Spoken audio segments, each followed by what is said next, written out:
श्री अद्वैत गदाधर शिवासादि गौरभक्तवृंद। हरे कृष्णा कृष्ण कृष्ण हरे हरे, हरे राम राम राम हरे हरे। जय नृसिंह श्री नृसिंह, जय जय जय श्री नृसिंह। उग्रं वीरं महाविष्णु ज्वलन्तं सर्वतोमुखं नृसिंहं भीषणं भद्रं मृत्युर्मृत्युर्नमाम्यहम्। प्रह्लादेश जय पद्मा मुख पद्म भृंगम्। नमो विष्णुपदाय कृष्णपृष्ठाय भूतले श्रीमते भक्तिस्वरूप दामोदर स्वामिनिति नामिने। नमस्ते भक्तमनये मणिपुरोद्भवाय च प्रभुपादवशद्वाणी प्रचरो निरतायते। नमो विष्णुपदाय कृष्णपृष्ठाय भूतले श्रीमते जय पताका स्वामिनिति नामिने। नमाचार्यपादाय निताय कृपा प्रदायिने गौरकथा धामदाय नगरग्रामतारिणे। नमो विष्णुपदाय कृष्णपृष्ठाय भूतले श्रीमते भक्ति वेदांत स्वामिनिति नामिने। नमस्ते सारस्वती देवी गौरवाणी प्रचारिणे निर्विशेष शून्यवादी पश्चात्तदशतार। तो आज হচ্ছে কি নৃসিংহ চতুর্দশী। আমাদের 5টা থেকে শুরু হবে অভিষেক। অভিষেকের পরে প্রসাদ, একটু কীর্তন হবে, আরতি হবে, তারপরে প্রসাদ। তো এই জন্য আমরা 4টা থেকে 5টা আমরা একটু নরসিংহ কথা শ্রবণ করব, নৃসিংহ কথা। তো নৃসিংহদেব হচ্ছেন ভগবানের অসংখ্য অবতারের মধ্যে একটি অবতার। ভগবানের একটি বিশেষ রূপ নৃসিংহ, নরসিংহ। অর্ধেক সিংহ, অর্ধেক নর বা নৃ। নৃ মানে মানুষ, অর্ধেক মানুষের মতো, অর্ধেক সিংহের মতো। তো যারা বলে ভগবান নিরাকার, তাদের জানা উচিত ভগবান যদি নিরাকার হয় তাহলে যে নরসিংহ রূপটা, এটা কি? এটা কি নিরাকার না সাকার? সাকার। ভগবানের অবতার কয়টা কে বলতে পারবেন? আপনি বলছেন 10টা। আচ্ছা, এমনিতে অবতার কয়টা? হ্যাঁ, 24টা। আর কেউ বলবেন ভগবানের অবতার কয়টা? ভাগবতে একটা শ্লোক আছে, অবতারা হি অসংখ্যয়া হরের সত্য নিধির দ্বিজা যথা বেদা শনঃ কুল্যা সরসহসু সহস্রশ। অবতারা হি অসংখ্যয়া, ভগবানের অবতার অসংখ্য। এখন কবি জয়দেব তিনি 10টা অবতার নিয়ে একটা গান লিখেছেন, সেজন্য অনেকে মনে করে অবতার 10 জন। ভাগবতে 24 অবতারের বর্ণনা আছে, এই জন্য অনেকে মনে করে ভগবানের অবতার 24 জন। কিন্তু সেই ভাগবতী বলা হয়েছে ভগবানের অবতার হচ্ছে অসংখ্য। অসংখ্য তাহলে অসংখ্য যার অবতার, প্রতিটি অবতারের রূপ আছে। নরসিংহ অবতারের রূপ আছে, মৎস্য অবতারের রূপ আছে, বরাহ অবতারের রূপ আছে, কৃষ্ণকে বলা হয় অবতারী, কৃষ্ণের রূপ আছে, রামচন্দ্রের রূপ আছে। তাহলে ভগবান নিরাকার হলো কি করে? যারা বলে ভগবান নিরাকার, কোথাও ভগবানকে নিরাকার বলা হয়। এমনকি অন্য ধর্ম, সেখানেও ভগবানের রূপের কথা উল্লেখ আছে, কিন্তু যেমন সনাতন ধর্মে ভগবানের রূপের কথা উল্লেখ থাকলেও একটা দল আছে নিরাকারবাদী। সনাতন ধর্মেও একটা দল আছে নিরাকারবাদী, যদিও আমাদের অনেক গ্রন্থে ভগবানের রূপের কথা আছে। উপনিষদে, ঈশোপনিষদে বলা হয়েছে তত্ত্বে রূপম কল্যাণতমম, তোমার রূপ হচ্ছে কল্যাণময়, কল্যাণতম। তর তম, শ্রেষ্ঠ শ্রেষ্ঠতম। শ্রেষ্ঠতম মানে কি? সব থেকে শ্রেষ্ঠ। কল্যাণতম মানে সব থেকে কল্যাণকর হচ্ছে ভগবানের রূপ। তত্ত্বে রূপম কল্যাণতমম কোথায় লেখা আছে? ঈশোপনিষদে। তাহলে ঈশোপনিষদ হচ্ছে উপনিষদের একটা শ্রেষ্ঠ উপনিষদ, ঈশোপনিষদ। সেখানে ভগবানের রূপের বর্ণনা আছে। তারপরেও দুদিন আগেও একজন অন্য ধর্মের মানুষ একটা ভিডিও বের করেছে যে আপনাদের সনাতন শাস্ত্রেই বলছে ভগবানের রূপ নেই। সনাতন শাস্ত্রে দু ধরনের কথাই আছে। কখনো বলা হচ্ছে ভগবান নিরাকার, কখনো বলা হচ্ছে ভগবান সাকার। দৃষ্টান্ত দেয়া হয়েছে।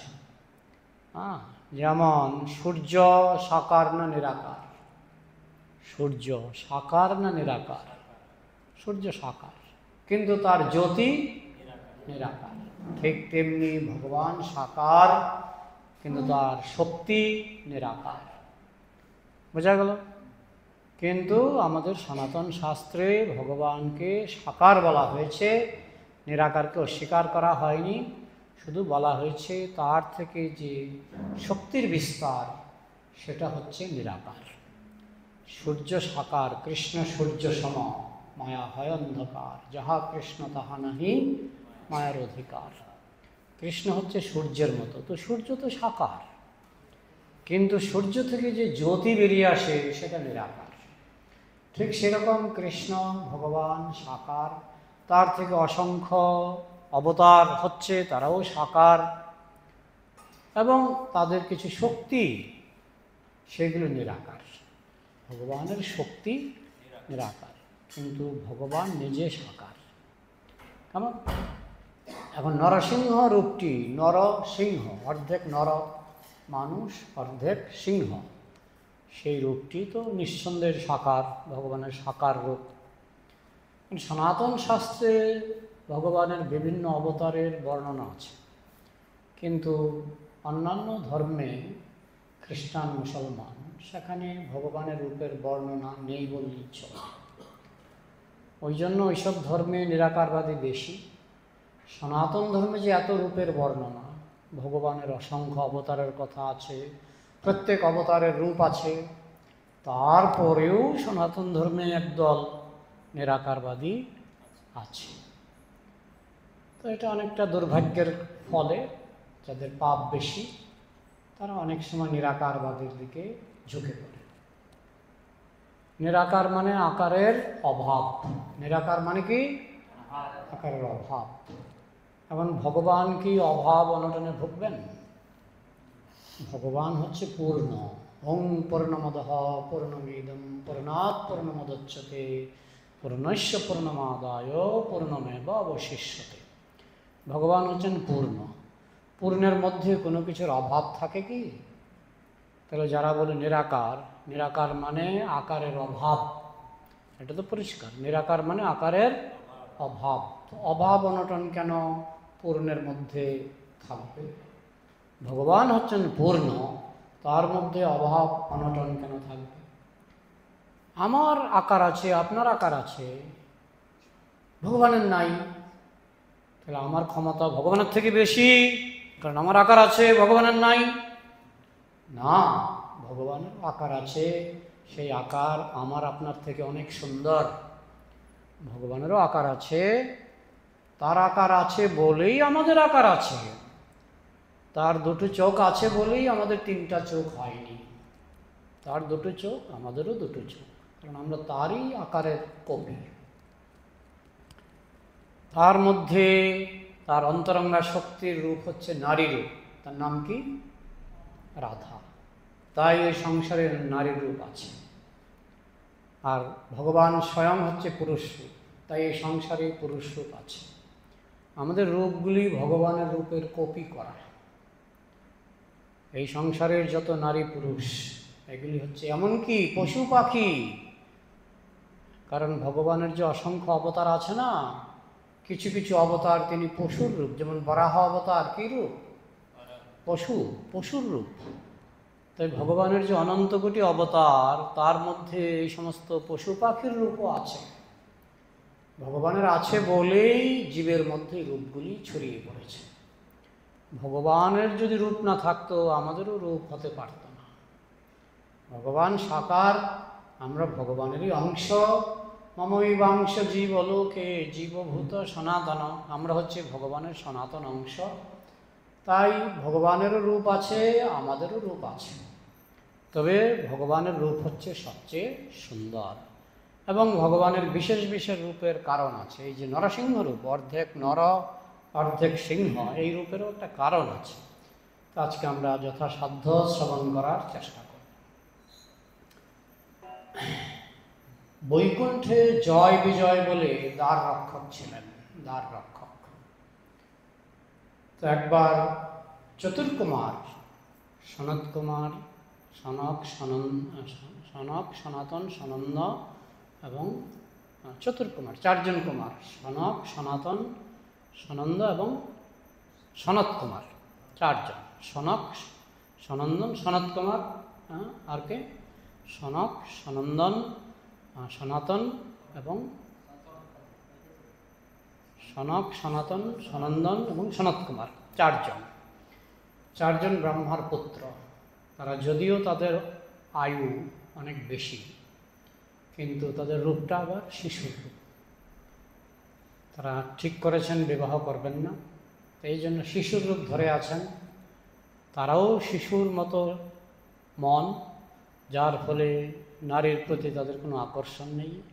আবার নারী জাতিও তাদের প্রতি আকৃষ্ট হয় না, কারণ তাদের রূপটা বাচ্চা, শিশুর রূপ। তারা একবার নারায়ণের সঙ্গে দেখা করার জন্য বৈকুণ্ঠে গেলেন। যখন তারা বৈকুণ্ঠে ঢুকবেন, তখন বৈকুণ্ঠের দ্বার রক্ষক ছিলেন জয় বিজয়, জয় বিজয়। তারা দেখলেন এই বাচ্চা কাচ্চা কোথা থেকে আবার আসলো, এই তোমরা এখানে, সবই হচ্ছে নারায়ণের ইচ্ছায়, সবই হচ্ছে কৃষ্ণের ইচ্ছায়। এই বাচ্চা কাচ্চাগুলি কোথা থেকে আবার এলো, এই তোমরা ঢুকবে না। ভগবানের কাছে যারা যায় তারা সাধারণত মানে খুব মুনি ঋষি এইসব, তারা হয়তো যেতে পারে, তোমরা কোথা থেকে এসছো, তোমরা ঢুকবে না।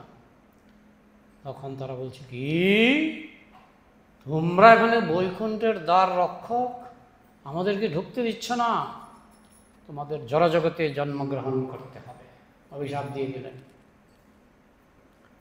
তখন এইদিকে নারায়ণ তো বুঝতে পেরেছেন নারায়ণের ইচ্ছা আমি জড়জগতে যাব, তাই তিনি ভক্তদের মাধ্যমে এইসব লীলা করান। তো নারায়ণ দৌড়ে এলেন, আমার ভক্তের অপরাধ হয়ে গেছে, কি করতে পারি? তো নারায়ণ অনেক সুন্দর সুন্দর কথা বলে তাদেরকে শান্ত করলেন। যে ঠিক আছে, আপনারা তো বললেন যে তারা জড়জগতে গিয়ে জন্মগ্রহণ করবে, তো তোমরা এবার ঠিক করো, তোমরা জড়জগতে তোমাদের জন্মগ্রহণ করতে হবে। তবে তোমরা যদি ভক্ত হয়ে জন্মাও, তোমরা 7 জন্মের মধ্যে ফিরে আসতে পারবে। আর তোমরা যদি অসুর হয়ে জন্মাও, তাহলে 3 জন্মের মধ্যে ফিরে আসতে পারবে, কারণ আমি তোমাদের বধ করব, তোমরা তাড়াতাড়ি শুদ্ধ হয়ে ফিরে আসবে।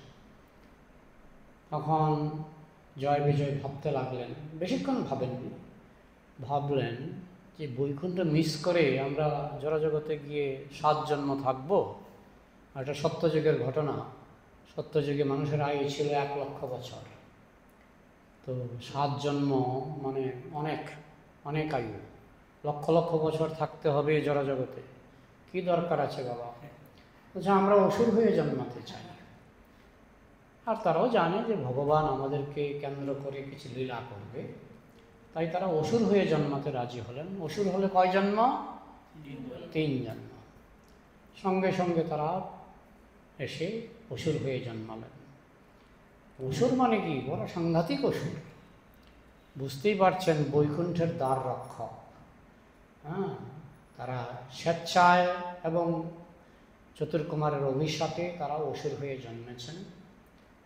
তাদেরকে কেন্দ্র করে ভগবান কিছু লীলা করবেন। প্রথমে তারা হিরণ্যকশিপু আর হিরণ্যাক্ষ 2 ভাই হয়ে জন্মালেন। যমজ ভাই।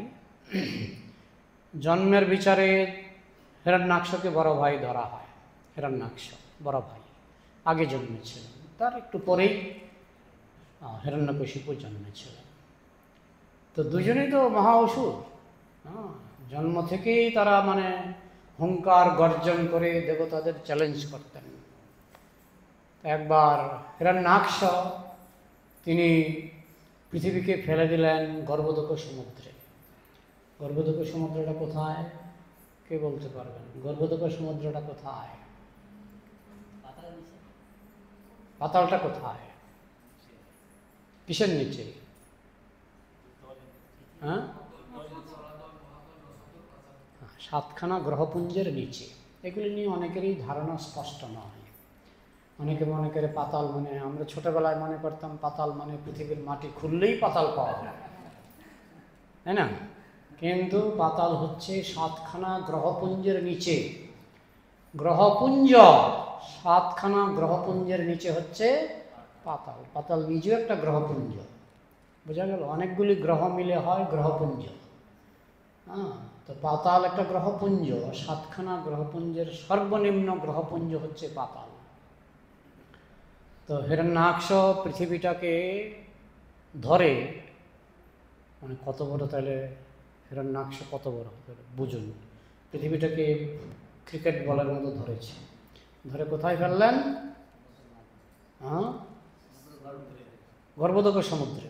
গর্ভোদক সমুদ্রে, গর্ভোদক সমুদ্রের তুলনায় আটলান্টিক মহাসাগর, প্রশান্ত মহাসাগর, তাদের সাইজ কতটুকু? গর্ভোদক সমুদ্রের তুলনায় আটলান্টিক মহাসাগর, প্রশান্ত মহাসাগর, এদের সাইজ কতটুকু কে বলতে পারবেন? একটা বিন্দু, শিশির বিন্দু। গর্ভোদক সমুদ্রের যে সাইজ, তার তুলনায় প্রশান্ত মহাসাগর হচ্ছে একটা শিশির বিন্দু। বুঝেছেন? তাহলে আমরা কী করে বুঝবো? শাস্ত্রের কথা বোঝা এত সহজ নয়। যাই হোক, তো সেই গর্ভোদক সমুদ্রে পৃথিবীকে ফেলে দিলেন কে? হিরণ্যাক্ষ।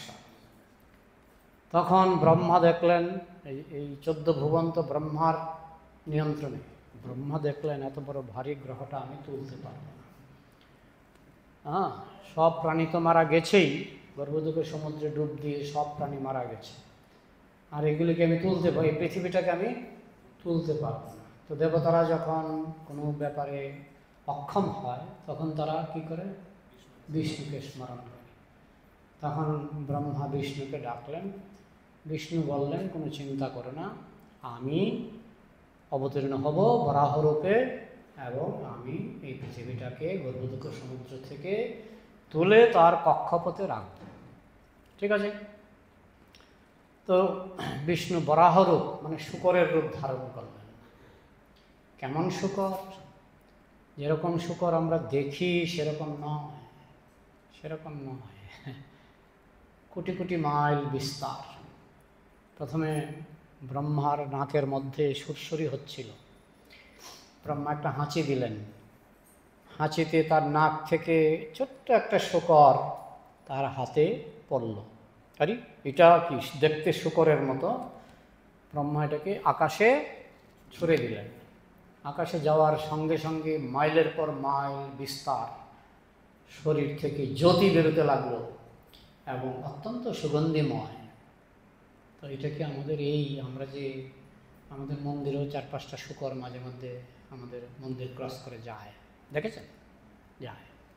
ওইসব শূকর না, ওইসব শূকর দিব্য, তার শরীর থেকে সুগন্ধ এবং সাইজ কোটি কোটি মাইল, এরকম শূকর।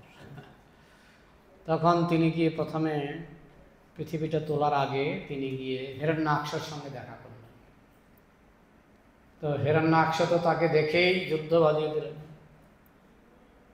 তো হিরণ্যাক্ষ গদা দিয়ে বরাহকে মারছে, যেখানে মারছে দেখে এখানে মারলাম, বরাহদেব ওইখানে, আবার ওইখানে মারছে, বরাহদেব ওইখানে। কী ব্যাপার? তাই মারতেই পারছে। তো যাই হোক, কিছুক্ষণ ফাইটিং করার পর বরাহদেব হিরণ্যাক্ষকে হত্যা করলেন এবং লাফ দিয়ে তিনি গর্ভোদক সমুদ্রে পড়লেন। সেখান থেকে পৃথিবীকে তার দাঁতের কোনো কোনো বরাহের এখানে দাঁত থাকে, তার দাঁতের ডগায় তিনি পৃথিবীটাকে ধারণ করলেন। ধারণ করে এক লাফে চলে আসলেন পৃথিবীর কক্ষপথে। যে কক্ষপথে পৃথিবী ঘুরে সেই কক্ষপথে পৃথিবীকে রেখে দিলেন। তারপর থেকে আবার অনেক বছর পরে আস্তে আস্তে পৃথিবীতে আবার প্রাণী তো সব মরে গেছিল, কিন্তু ব্রহ্মা পরে আবার প্রাণীর জন্ম দিয়েছিলেন ওই পৃথিবীতে। তারপরে হিরণ্যাক্ষের ছোট ভাই কে? হিরণ্যকশিপু। আমার ভাইকে মেরে ফেলেছে বিষ্ণু। বিষ্ণু জানে না আমার কি ক্ষমতা, আমি বিষ্ণুকেই মেরে ফেলব। যে বিষ্ণু শূকরের রূপ ধরে আমার ভাইকে মেরেছে, আমি তাকে মেরেই ছাড়ব, চিন্তা করছে। এবং তিনি তো ছিলেন নিচে, মানে অতল বিতল তলাতল রসাতল পাতাল, তার মধ্যে একটা গ্রহে, মানে নিচে। তিনি ঊর্ধ্বলোকবাসী নন, নিম্নলোকবাসী। তো সেখানে তিনি ওই বিষ্ণুকে মারার জন্য তিনি তপস্যা শুরু করলেন। অনেক তপস্যার পরে তিনি তপস্যা করছিলেন ব্রহ্মার তপস্যা। তার ধারণা ব্রহ্মার ক্ষমতা বেশি, কারণ ব্রহ্মার চার মাথা, বিষ্ণুর কয় মাথা? এক মাথা। ব্রহ্মার ক্ষমতা বেশি হবে। যাই হোক, অনেক তপস্যার পরে তার শরীর থেকে এমন উত্তাপ বেরোতে লাগলো যে স্বর্গ পর্যন্ত গরম হয়ে গেল, এবং স্বর্গের উষ্ণতা এত বেড়ে গেল যে দেবতারা সহ্য করতে পারছিল না। তারা গিয়ে ব্রহ্মার কাছে অনুরোধ করলো, আপনি তাড়াতাড়ি একে কিছু একটা করুন, না হলে আমরা গরমে মরে যাব। তখন ব্রহ্মা গেলেন হিরণ্যকশিপুর কাছে। তুমি যে এত কঠোর তপস্যা করছো, কি চাও? বলে, আমি অমর হতে চাই। প্রথমে বললেন, আমি অমর হতে চাই। তখন ব্রহ্মা বললেন, আমি তো নিজেই অমর নই, আমার কাছে 100 টাকা থাকলে আমি তোমাকে 100 টাকা দিতে পারি, তা আমার কাছে অমরত্ব নেই, কারণ আমি নিজেই মরে যাব একদিন। তখন হিরণ্যকশিপু অসুর কুবুদ্ধি, ও বেটা, তুমি অমর, কিন্তু তুমি আমাকে দেবে না, এই জন্য মিথ্যা কথা বলছো। মানে নিজে যেহেতু সবসময় মিথ্যা কথা বলে, তাই অসুররা ভাবে সবাই মিথ্যাবাদী। তাই তিনি ভাবলেন ব্রহ্মা মিথ্যা কথা বলছে, যে ঠিক আছে। ব্রহ্মা তখন বললেন, ঠিক আছে, তুমি অমরত্ব ছাড়া আর যে কোনো বর চাইতে পারো, একাধিক বর, একের বেশি বর তুমি চাইতে পারো। তখন হিরণ্যকশিপু ভাবলেন, এমন বর চাইব যে ব্রহ্মা পর্যন্ত হেরে যাবে আমার কাছে। কি বর চাও বলো? যত খুশি বর চাও, অমর বর দিতে পারবো না। ঠিক আছে, আমাকে যেন কেউ দিনের বেলায় মারতে না পারে। ব্রহ্মা বললেন, ঠিক আছে, তথাস্তু। আমাকে যেন কেউ রাত্রিবেলায় মারতে না পারে। তথাস্তু, ঠিক আছে। আমাকে যেন কেউ মাটির উপর মারতে না পারে। ঠিক আছে, তথাস্তু। আমাকে যেন কেউ আকাশে মারতে না পারে। তথাস্তু। আমাকে যেন কেউ ঘরের ভিতরে মারতে না পারে। তথাস্তু। আমাকে যেন কেউ ঘরের বাইরে মারতে না পারে। তথাস্তু। এরকম 100টা বর চেয়েছিলেন, 100টা বর। আমাকে যেন কোনো পশু মারতে না পারে, আমাকে যেন কোনো দেবতা মারতে না পারে, আমাকে যেন কোনো মানুষ মারতে না পারে। তথাস্তু, তথাস্তু, তথাস্তু। 100টা বর দিয়ে দিলেন। তারপরে ভাবলেন, বাহ, আমি তো অমর হয়ে গেলাম, আমাকে কেউ মারতে পারবে না, দেবতারাও মারতে পারবে না। তখন তিনি প্রথমেই আক্রমণ শুরু করলেন দেবতাদের উপর, ভক্তদের উপর। অসুর তো, ভক্তদের উপর আক্রমণ, দেবতাদের উপর আক্রমণ। দেবতারা কিছু করতে পারছে না, কারণ তিনি বর পেয়েছেন ব্রহ্মার কাছে, আমাকে কেউ, কোনো দেবতা আমাকে মারতে পারবে না, কিছু করতে পারছে না। তখন সবাই খুব চিন্তিত। তখন ব্রহ্মা গেলেন বিষ্ণুর কাছে। বিষ্ণু বললেন, আমি আসছি, চিন্তা করো না, আমি নরসিংহ হয়ে আসছি। তপস্যা করার আগে তার পত্নী, কি নামটা যেন, পত্নীর নামটা কয়েদে ছিলেন গর্ভবতী। এখন ইন্দ্র, দেবরাজ ইন্দ্র ভাবছেন অসুরের পুত্র অসুরই হবে, অসুরের পুত্র তো অসুরই হবে, যাই গিয়ে ওকে মারি। তখন সে গর্ভে, প্রহ্লাদ তখন গর্ভে। তখন হিরণ্যকশিপু তখন তার রাজ্য ছেড়ে বনে তপস্যা করছে, সেই সময়ের ঘটনা। তো যেহেতু হিরণ্যকশিপু ছিলেন না, তাই ইন্দ্র সাহস করলেন যে এই ফাঁকে অন্তত তার ছেলেটাকে মেরে ফেলি। তখন ইন্দ্র এসে, দেখুন ছেলেকে কীভাবে মারবেন, ছিল তখন গর্ভে। ইন্দ্র দেবতা তো ভাবছেন ঠিক আছে, জন্ম হোক তারপরে মারব। এই জন্য তাকে অন্তত হিরণ্যকশিপুর স্ত্রীকে স্বর্গে নিয়ে যাই, সেখানে বন্দি করে রাখি, যেদিন সন্তানের জন্ম হবে সেই দিন সন্তানটাকে মেরে ফেলবো, এটা তো অসুরের সন্তান অসুরই হবে। তো এইভাবে হিরণ্যকশিপুর স্ত্রীকে নিয়ে ইন্দ্র যাচ্ছিলেন। তখন নারদ মুনি এসে বাধা দিলেন, কি ব্যাপার, তুমি কি হিরণ্যকশিপুর স্ত্রীকে কেন নিয়ে যাচ্ছ? বলে, আর গর্ভে সন্তান আছে, গর্ভবতী, অসুরের সন্তান অসুর হবে, যেন গর্ভে থাকতেই বা না, জন্ম হলেই তাকে সঙ্গে সঙ্গে মেরে ফেলবে। আজকাল তো মানুষ গর্ভেই সন্তান মেরে ফেলে, তাই না? তাহলে কত নিচে গেছে মানুষ, তাই না? ইন্দ্র জানে এটা অসুরের সন্তান, তারপরেও গর্ভে মারব না, আগে জন্মাক তারপরে মারব। তো যাই হোক, নারদ মুনি বললেন, তুমি কি করে জানলে এটা অসুর? বলে, অসুরের সন্তান অসুর না, অসুরের সন্তান হলেও হে ভক্ত। তাই বলে, হ্যাঁ আমি বলছি ভক্ত। নারদ মুনির দিব্য দৃষ্টিতে নারদ মুনি সব জানতেন। হ্যাঁ, তো তখন ইন্দ্র সেই কয়াদুকে পরিক্রমা করলেন। দেখুন, ভক্তকে সম্মান করতেই হবে। কয়াদুর গর্ভে আছে ভক্ত, ইন্দ্র তখন তাকে প্রদক্ষিণ করলেন, প্রদক্ষিণ করে নমস্কার করে তাকে আবার পৌঁছে দিতে চাইলেন। তখন নারদ মুনি বললেন, তুমি আবার তাকে রাজ্যে পৌঁছে দেবে, আবার কোন অসুর এসে তাকে আক্রমণ করবে, কারণ তার স্বামী তো এখন বনে তপস্যা করছে, তাকে রক্ষা করার মতো কেউ সেখানে নেই, আমার আশ্রমে দিয়ে যাও, আমি আমার আশ্রমে দেখাশোনা করব। তখন কয়াদুকে দিয়ে গেলেন নারদ মুনির আশ্রমে। তখন নারদ মুনি প্রতিদিন কয়াদুকে কৃষ্ণ কথা পাঠ করে শোনাতেন। তো কয়াদু সেই পাঠ শুনেছিলেন, কিন্তু বলা হয় তিনি সেই পাঠগুলি বেশিরভাগই ভুলে গেছিলেন। কিন্তু গর্বে ছিলেন কে? ভক্ত প্রহ্লাদ। তিনি এই পাঠ শুনছিলেন, নারদ মুনির পাঠ তিনি শুনছিলেন।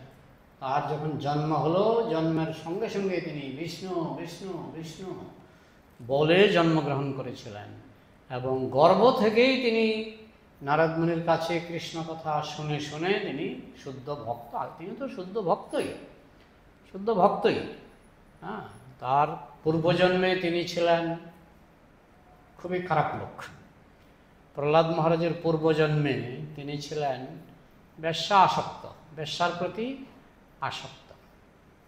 একবার তারা পূর্বজন্মের ঘটনা, প্রহ্লাদ মহারাজের পূর্বজন্মের ঘটনা, তারা এক মন্দিরে গিয়েছিলেন।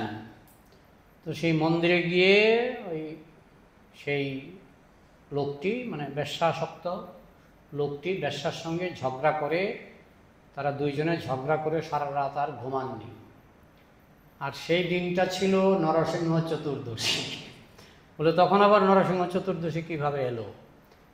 হ্যাঁ, তার কারণ হচ্ছে নরসিংহদেব যুগে যুগে, তিনি বিশেষ করে সত্যযুগে, নরসিংহদেব একবার আসেননি, তিনি বহুবার এসেছেন। এটা অন্য যুগের ঘটনা। তো যাই হোক, তারা সারা রাত্র ঝগড়া করে ঘুমাননি। নরসিংহ চতুর্দশীতে না ঘুমানোর ফলে পুণ্য পেয়ে গেলেন। পরে মৃত্যুর পরে সেই দুষ্ট চরিত্রের লোকটি হয়ে গেল প্রহ্লাদ মহারাজ। দুষ্ট চরিত্র ছিল বলেই হোক, যে কোনো কারণে হোক, তার অসুরকুলে জন্ম হলো। কিন্তু যেহেতু উপবাস করেছিল পূর্বজন্মে নরসিংহ চতুর্দশীতে, হ্যাঁ, এবং সে যেহেতু মানে রাত জেগেছিল, তো সেই জন্য সে ওই ভক্ত হয়ে জন্মালো। আবার নারদ মুনির কাছ থেকে কৃষ্ণ কথা শুনেছিল, নানাভাবে কৃষ্ণের ইচ্ছায় সে ভক্ত হয়ে জন্মালো। তখন এইদিকে বর টর পেয়ে হিরণ্যকশিপু রাজ্যে ফিরে এলেন। এসে দেখে তার একটা সুন্দর বাচ্চা হয়েছে, প্রহ্লাদ। বাচ্চার নাম কি? প্রহ্লাদ। বাহ বাহ, সুন্দর, চমৎকার, একে আমি ভালো করে অসুর বানাবো। তাকে একটু বড় হতেই তাকে গুরুকুলে পাঠানো হলো। গুরুকুলের মাস্টার মশাইগুলো অসুর, তাদেরকে বলে দিল যে তাকে বুঝাবে যে হিরণ্যকশিপু হচ্ছে ভগবান, এই সংসারে আর কোনো ভগবান নাই। ভগবানকে, তোমার বাবা হিরণ্যকশিপু হচ্ছে ভগবান। তো ওই অসুরগুলিও তাদেরকে মানে প্রহ্লাদকে এইভাবে বোঝাতে লাগলো। প্রহ্লাদ তো গর্ভ থেকেই ভগবান সম্পর্কে জ্ঞান অর্জন করেছে, ভক্তি অর্জন করেছে, গর্ভ থেকেই। তো মাস্টারের কাছে চুপ করে থাকে। মাস্টারগুলি যখন চলে যায়, ছাত্রদের ডাকে। ছাত্রদের ডেকে বলে, দেখো, এই মনুষ্য জন্ম বা আমাদের যে এই জন্ম আমরা পেয়েছি, এটা অত্যন্ত দুর্লভ। কৌমার আচরেত প্রাজ্ঞ ধর্মং ভগবতা নিহ। শিশুকাল থেকেই আমাদের ধর্মচর্চা করা উচিত, কারণ বড় হতে হতে আমরা হয়তো মরেও যেতে পারি। বয়স হওয়ার আগে আমরা মরে যেতে পারি। তো অনেকে বলে না, বৃদ্ধকালে কৃষ্ণ ভজনা করব। আরে বৃদ্ধকাল পর্যন্ত তুমি বাঁচবে কিনা কি গ্যারেন্টি আছে? আজকাল তো গাড়ি ঘোড়ার জগৎ, যে কোনো সময় গাড়ি অ্যাক্সিডেন্টে মৃত্যু হতে পারে। যাই হোক, বৃদ্ধকাল পর্যন্ত বাঁচার তো কোনো গ্যারেন্টি নেই। তাই বলা হচ্ছে 5 বছর বয়সেই ভক্ত হতে হবে। বুঝতে পারছ? তোমার বয়স কত? 11, বাবা, ডবল হয়ে গেছে। হ্যাঁ, 5 বছর বয়স থেকেই ভক্ত হতে হবে। আর প্রহ্লাদ মহারাজ ভক্ত হয়েছিলেন তার বয়স যখন 0, মানে একদিন থেকে, প্রথম দিন থেকেই তিনি হরিকথা শুনছিলেন মাতৃগর্ভে। তো প্রহ্লাদ মহারাজ তো 5 বছরের আগে থেকেই ভক্ত। কিন্তু প্রহ্লাদ মহারাজ বলছেন কমপক্ষে 5 বছর বয়স থেকে ভক্ত হতে হবে, কারণ যে কোনো সময় মৃত্যু আসতে পারে। তাই কৌমারও আচরেত প্রাজ্ঞ, কুমার মানে 5 বছর থেকে কুমার শুরু হয়, সেই কুমার বয়সেই ভক্ত হতে হবে। তো যাই হোক, হিরণ্যকশিপু ভাবলেন আমার ছেলেটা কীরকম শিখছে, একটু দেখি। তো একদিন ছেলেকে ডাকলেন, তুমি স্কুলে কি শিখছ? বলে, আমি শিখছি যে বিষ্ণুই হচ্ছেন ভগবান। হ্যাঁ, বিষ্ণু ভগবান? তোমাকে কে বলছে? ভগবান তো আমি, ভগবান তো আমি। কলিযুগে অনেকেই বলে আমি ভগবান, অনেকেই বলে শুনলেন আমি ভগবান। তো হিরণ্যকশিপু বলছিলেন আমি ভগবান। না না, বিষ্ণু ভগবান। প্রথমবার যখন শুনলেন সে আমার ছেলেটা কিভাবে নষ্ট হচ্ছে, কোনো বৈষ্ণব ছদ্মবেশে কি স্কুলে ঢুকছে, তখন শিক্ষকদের ডাকলেন, কিভাবে এইসব শিখছে।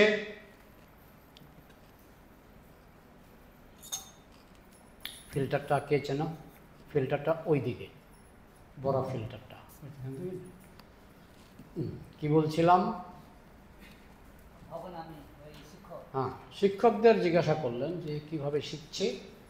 নিশ্চয়ই কোনো বৈষ্ণব ছদ্মবেশে আমাদের গুরুকুলে ঢুকছে, তাহলে ব্যবস্থা নাও, ছদ্মবেশে যেন কেউ না ঢোকে, ব্যবস্থা নাও। তখন শিক্ষক 2 জন বলে ঠিক আছে ঠিক আছে, খুব কড়া নজর রাখতে লাগলো। কড়া নজর রাখলে কি হবে, সবসময় তো আর পাহারা দেওয়া যায় না। একটু সুযোগ পেলেই প্রহ্লাদ মহারাজ বন্ধুদের ডেকে বলে যে চলো আমরা একটু কীর্তন করি। হ্যাঁ, কীর্তনের আওয়াজ শুনলেই মাস্টারগুলি ধরে, হেই কে কী হচ্ছে?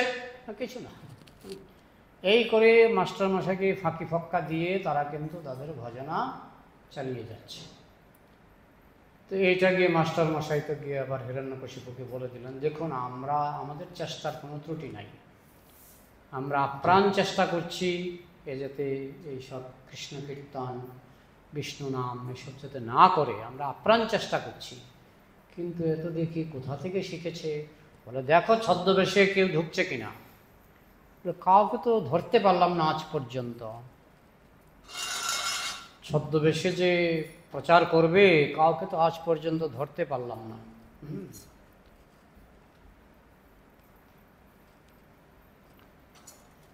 ঠিক আছে, নজর রাখো, আর তোমরাও বলে দাও ভগবান হচ্ছে হিরণ্যকশিপু, বিষ্ণু টিষ্ণু এসব মিথ্যা। তখন তারাও বারবার বলছে বিষ্ণু ভগবান নয়, ভগবান হচ্ছে তোমার বাবা হিরণ্যকশিপু, দেখো না কোনো দেবতা তাকে মারতে পারে না, হ্যাঁ সে অমর। হ্যাঁ তাই তো একদিন আবার হিরণ্যকশিপু প্রহ্লাদকে ডাকলেন, বাবা তুমি কি শিখেছ? তো বললেন যে আমি শিখেছি নববিধা ভক্তি,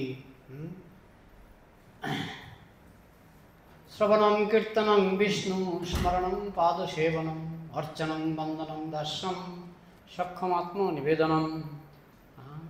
আমি 9 রকমের ভক্তির কথা শিখছি, বিষ্ণু ভক্তি। হ্যাঁ, কে শেখায় তোমাকে এইসব? বলে আমি এগুলি জানি, আমি এটাই হচ্ছে শিক্ষা, আর স্কুলে যেগুলি শেখা এগুলি কুশিক্ষা। তখন হিরণ্যকশিপু প্রহ্লাদ মহারাজকে কুল থেকে ফেলে দিলেন, কুলের থেকে ছুঁড়ে ফেললেন, মুখ আমি দেখতে চাই না।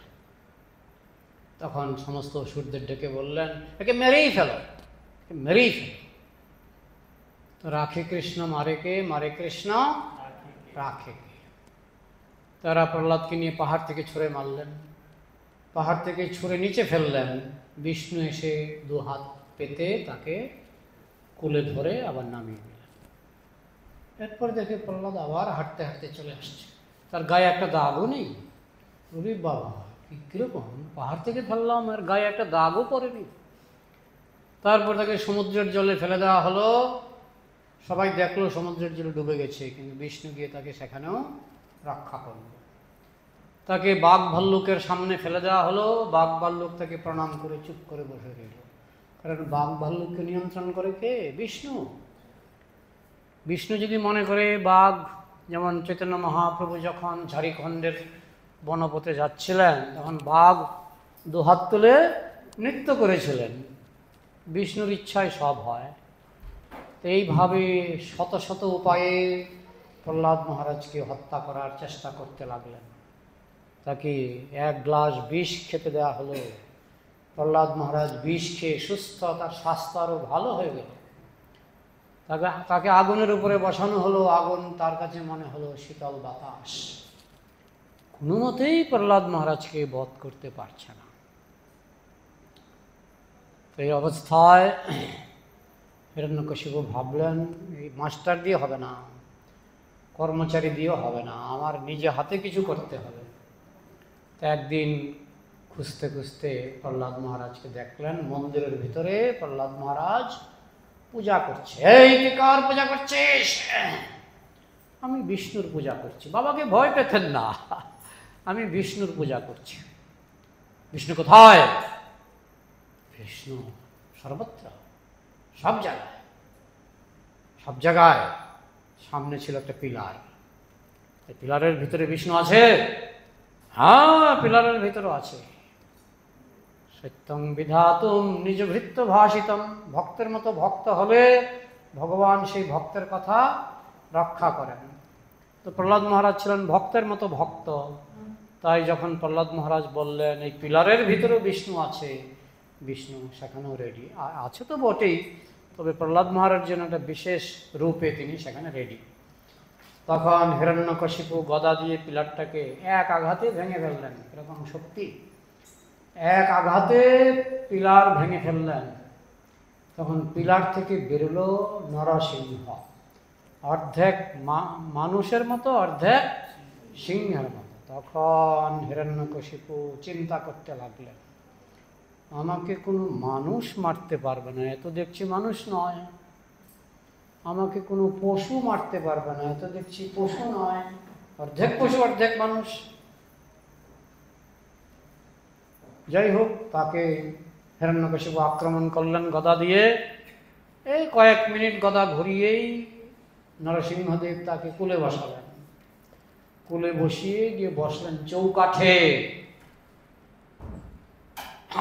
আমাকে তো কেউ মারতে পারবে না, ব্রহ্মার বর আছে। কি বর দিয়েছে? এই তোকে কি বর দিয়েছে? ঘরের ভিতরে মারতে পারবে না, তুই ঘরের ভিতরে আছিস? বল, আমি তো চৌকাঠে, ঘরের বাইরে মারতে পারবে না, তুই কি ঘরের বাইরে আছিস? না, আমি তো চৌকাঠে। চৌকাঠ ঘরের ভিতরেও নয়, বাইরেও নয়। আমাকে রাত্রিবেলায় মারতে পারবে না। এখন কি রাত্রিবেলা? এখন সন্ধ্যাবেলা। আমাকে দিনের বেলায় মারতে পারবে না। এখন কি দিনের বেলা? না, সন্ধ্যাবেলা। সন্ধ্যাবেলা তো একটা বেলা, তাই না? না রাত না দিন, তাই না? আর কি, আর কি বর দিয়েছে তোকে? হ্যাঁ, আমাকে কোনো পশু মারতে পারবে না। আমি কি পশু? আমি তো অর্ধেক পশু অর্ধেক মানুষ। দেখলো 100টা বরই নরসিংহদেব রক্ষা করেছেন। কৃষ্ণের ব্রেইন আর অসুরের ব্রেইন আর মানুষের ব্রেইন সমান হবে? 100টা বর রক্ষা হয়েছে।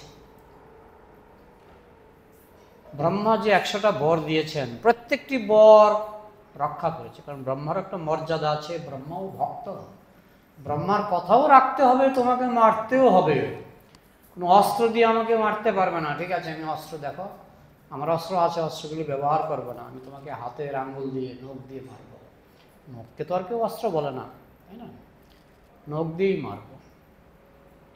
তখন তার উদর ছিন্ন করে নারী ভুঁড়ি বের করে নারী ভুঁড়ি দিয়ে মালা পরলেন। কে? নরসিংহদেব নারী ভুঁড়ি দিয়ে মালা পরলেন। আর এই লীলা দেখার জন্য স্বর্গ থেকে, বিভিন্ন গ্রহ গ্রহান্তর থেকে দেবতারা এসে হাজির। কিন্তু নরসিংহদেব গর্জন করছেন, তার গর্জন শুনে এমনকি লক্ষ্মী দেবীও কাছে যেতে ভয় পাচ্ছেন। তখন তারা বুঝতে পারছে উনি বিষ্ণু, তাকে একটা মালা পরালে ভালো হয়। ব্রহ্মা বলছেন আমি পারবো না মালা পরাতে। হ্যাঁ, শিব বলছেন বাবা আমার দ্বারা হবে না, যে ভয়ঙ্কর রূপ দেখতে পাচ্ছি না, আমাকে এবার মেরে ফেলে।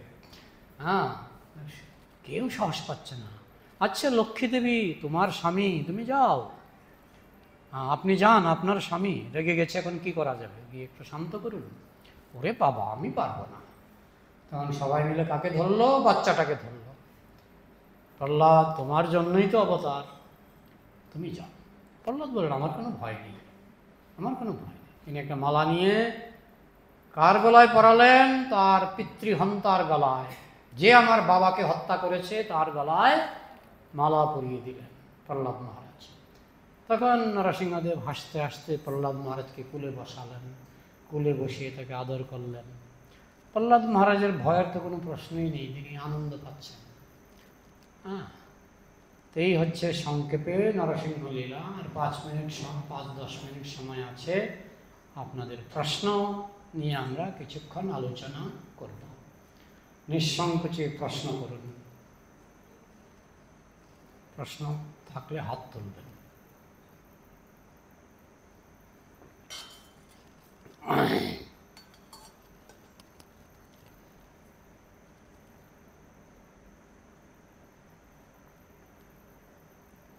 তাহলে আপনাদের প্রশ্ন না থাকলে আমি প্রশ্ন করি, ভগবান কি নিরাকার না সাকার? আমি যদি বলি নিরাকার, এখন সূর্য সাকার না নিরাকার? সূর্য সাকার, কিন্তু সূর্যের জ্যোতি নিরাকার। ওই রকম নাকি? তাহলে সূর্য আগে না সূর্যের জ্যোতি আগে? সূর্য আগে, তার মানে সাকার আগে, সাকার আগে। জীবের রূপ আছে, আর এই বাইরেরটা কি? বাইরেরটা কি? এটা কি ভগবানের শক্তি না ভগবানের শক্তি নয়? সেটা তো রূপ আছে। তাহলে আমার এমন কিছু আছে যেটা ভগবানের নেই। আমার রূপ আছে, ভগবানের নেই। আমার রূপ আছে, ভগবানের নেই। কি আমার ভগবানের থেকে বেশি আছে? আমার রূপ আছে, ভগবানের নেই। ভগবানকে বলা হয় পূর্ণ।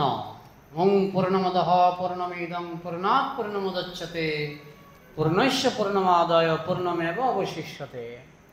ভগবান পূর্ণ, কিন্তু তার রূপের অভাব। রূপের অভাব, টাকার অভাব, শক্তির অভাব, অভাব অভাব অভাব। তো ভগবানের যদি অভাব থাকে তাহলে তিনি পূর্ণ হলেন কি করে? তার রূপের অভাব, শক্তির অভাব, জ্ঞানের অভাব, তাহলে তিনি পূর্ণ হলেন কি করে? তোমার যদি অভাবই থাকে, তুমি যদি অভাব অনটনে ভোগ, তাহলে তুমি পূর্ণ হলে কি করে? তাই গীতাতে বলা হয়েছে অনন্ত রূপম শশী সূর্য নেত্রম। অনন্ত রূপম, ভগবানের রূপ হচ্ছে অনন্ত। অনন্ত রূপম, তার রূপের কোনো অন্ত নাই, তার রূপের কোনো শেষ নাই। রামচন্দ্র রূপ, বরাহ রূপ, মৎস্য রূপ, নরসিংহ রূপ, শুধু রূপ আর রূপ আর রূপ। অবতারাহি অসংখ্যা, ভগবানের অবতার হচ্ছে অসংখ্য, তার মানে ভগবানের রূপ অসংখ্য। আপনার রূপ সীমিত, ভগবানের রূপ অসংখ্য, অসীম। গোপীরা যখন কৃষ্ণের সঙ্গে নাচতে গেছিলেন, কৃষ্ণ একা বসে বাঁশি বাজাচ্ছিলেন। কৃষ্ণ দেখলেন একজন গোপী, কৃষ্ণ একজন। কিছুক্ষণ পরে দেখলেন বাঁশির আওয়াজ শুনে দুজন গোপী, কৃষ্ণ হয়ে গেলেন দুজন। কিছুক্ষণ পরে দেখলেন তিনজন গোপী, কৃষ্ণ হয়ে গেলেন তিনজন। পরে দেখলেন হাজার হাজার গোপী, কৃষ্ণ হয়ে গেলেন হাজার হাজার। পরে দেখলেন লক্ষ কোটি গোপী, কৃষ্ণ হয়ে গেলেন লক্ষ কোটি। তাহলে তিনি কি করে নিরাকার? তিনি কি করে নিরাকার? নিরাকার মানে অভাব, নিরাকার মানে অপূর্ণ। অপূর্ণ, যা রূপের অভাব। হ্যাঁ, আমি যদি বলি রূপের অভাব, জ্ঞানের অভাব, বুদ্ধির অভাব, তাহলে তো তিনি অপূর্ণ। অপূর্ণ, ভগবান হচ্ছেন পূর্ণ। ওং পূর্ণমদঃ পূর্ণমিদং পূর্ণাৎ পূর্ণমুদচ্যতে পূর্ণস্য পূর্ণমাদায় পূর্ণমেব অবশিষ্যতে। তাই ভগবানের রূপের অভাব সম্ভব নয়। অভাব অনটন ভগবানের মধ্যে নেই, কারণ তিনি পূর্ণ। বুঝতে পারলেন? আর কোনো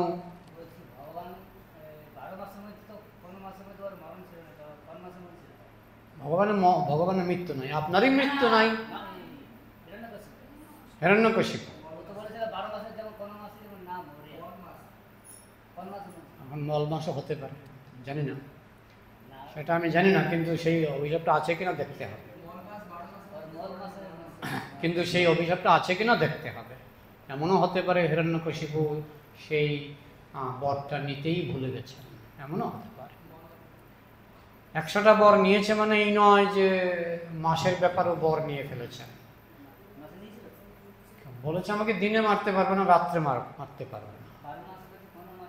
এটা কত নম্বর শ্লোক? হ্যাঁ, এই জন্য আগে অনুসন্ধান করতে হবে যে সত্যি সত্যি মাসের কথা উনি চেয়েছিলেন কিনা। ঠিক আছে না? আর হ্যাঁ বলুন।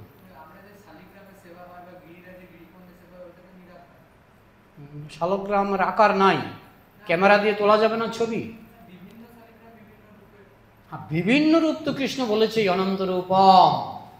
অনন্ত রূপম, কৃষ্ণ তো বলেছেন আমার রূপ অনন্ত, গীতাতেই বলেছেন অনন্ত রূপম শশী সূর্য নেত্রম। অনন্ত রূপের কথা তো গীতাতেই আছে। তাহলে বিভিন্ন রূপ বলুন, নিরাকার বলবেন কেন? আর কি বলুন? বলুন, আমি এখন উপস্থিত, আমার সঙ্গে আপনারা যুক্তিতর্কও করতে পারেন, কোনো অসুবিধা নেই।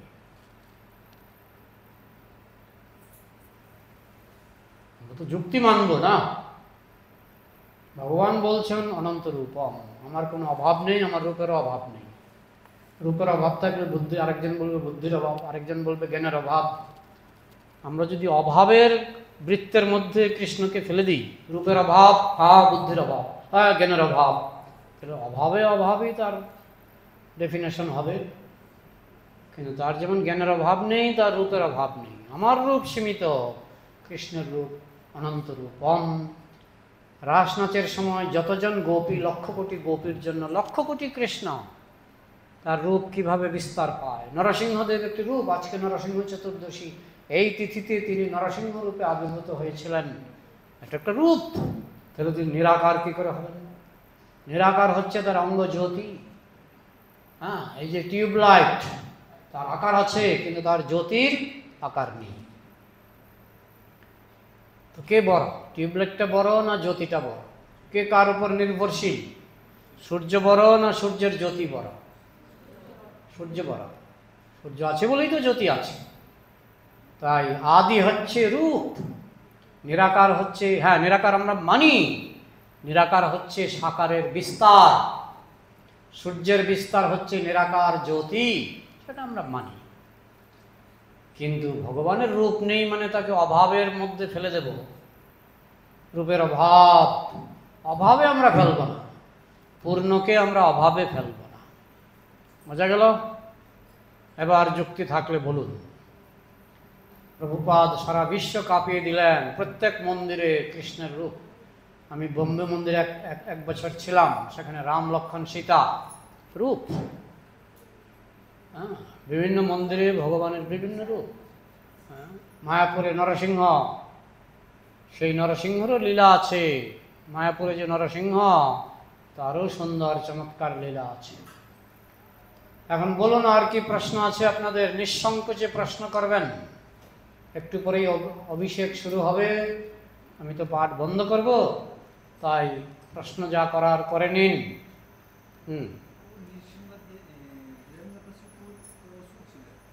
হিরণ্যকশিপু অসুর, এটা তো বললাম তো পাঠে, আপনি দেরিতে এসেছিলেন।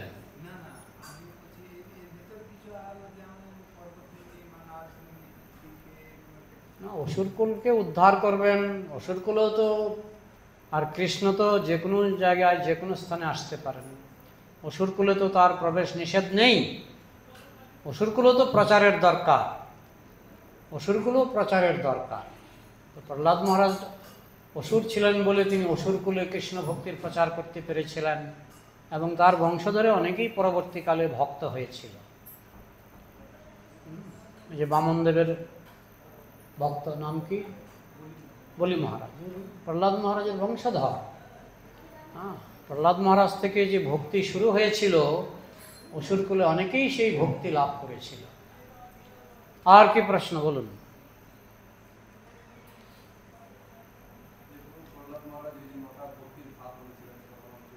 শ্রবণং কীর্তনং বিষ্ণু স্মরণং পাদ সেবনম অর্চনং বন্দনং দাস্যম সক্ষম আত্মনিবেদনম ইতি পুংসার্পিতা বিষ্ণু ভক্তিশ্চন্নবলক্ষণা ক্রিয়ত ভগবতী অর্ধা তন্মন্যে অধিতমোত্তমম। তার বাবাকে বলেছিলেন নববিধা ভক্তির কথা। হ্যাঁ, আমাদের মন্দিরে দেখুন, প্রথম হচ্ছে শ্রবণম, এখন যে ভক্তিটা হচ্ছে এটা কি? শ্রবণম। আর আমি করছি কীর্তন, কৃষ্ণ কথা বলা, এটাকেও কীর্তন বলা হয়। শ্রবণম কীর্তনং বিষ্ণু, বিষ্ণু শিব কালী বলা হয়নি। শ্রবণম কীর্তনং বিষ্ণু, কৃষ্ণকে বলা হয় আদি বিষ্ণু। শ্রবণম কীর্তনং বিষ্ণু স্মরণং, প্রহ্লাদ মহারাজ তো প্রকাশ্যে কৃষ্ণ নাম করতে একটু অসুবিধা হতো, তিনি স্মরণ করতেন। প্রহ্লাদ মহারাজ কৃষ্ণকে স্মরণ করতেন, তার বাবা বুঝতেও পারত না। স্মরণম, শ্রবণম কীর্তনং বিষ্ণু স্মরণং পাদ সেবনম, এই যে প্রতিদিন আমাদের চরণামৃত হয়, এটা কি? পাদ সেবন। অর্চনম, প্রতিদিন যে আরতি হয়, এটা অর্চন। অর্চনম বন্দনম, আমরা যে প্রার্থনা করি সেটা হলো বন্দনম। অর্চনম বন্দনম দাস্যম, আমরা কৃষ্ণের আদেশ পালন করি, সেটা হচ্ছে দাস্য। সক্ষম, অর্জুন যেমন কৃষ্ণের সখা ছিলেন, আমরাও কৃষ্ণের সখা হতে পারি। আত্মনিবেদনম, মানুষ দেহ গেহ যো কিছু মোর অর্পিণু তো আপদে নন্দ কিশোর, আত্মনিবেদন। এইরকম 9 রকমের ভক্তি আছে। বোঝা গেল? আর কি? যতক্ষণ অভিষেক শুরু না হচ্ছে ততক্ষণ আমরা প্রশ্নোত্তর চালাতে পারি। প্রশ্ন থাকলে হাত তুলবেন, নিঃসংকোচে প্রশ্ন করবেন।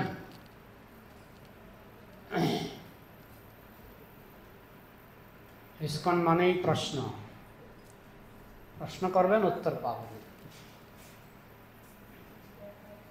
আর কোনো প্রশ্ন নেই?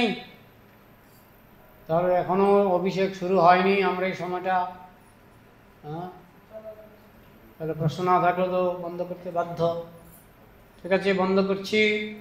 জয় নৃসিংহদেব ভগবান কি, ভক্তরাজ প্রহ্লাদ মহারাজ কি, নিতাই গৌর প্রেমানন্দে। এই ক্লাস ইউটিউবে পেয়ে যাবেন।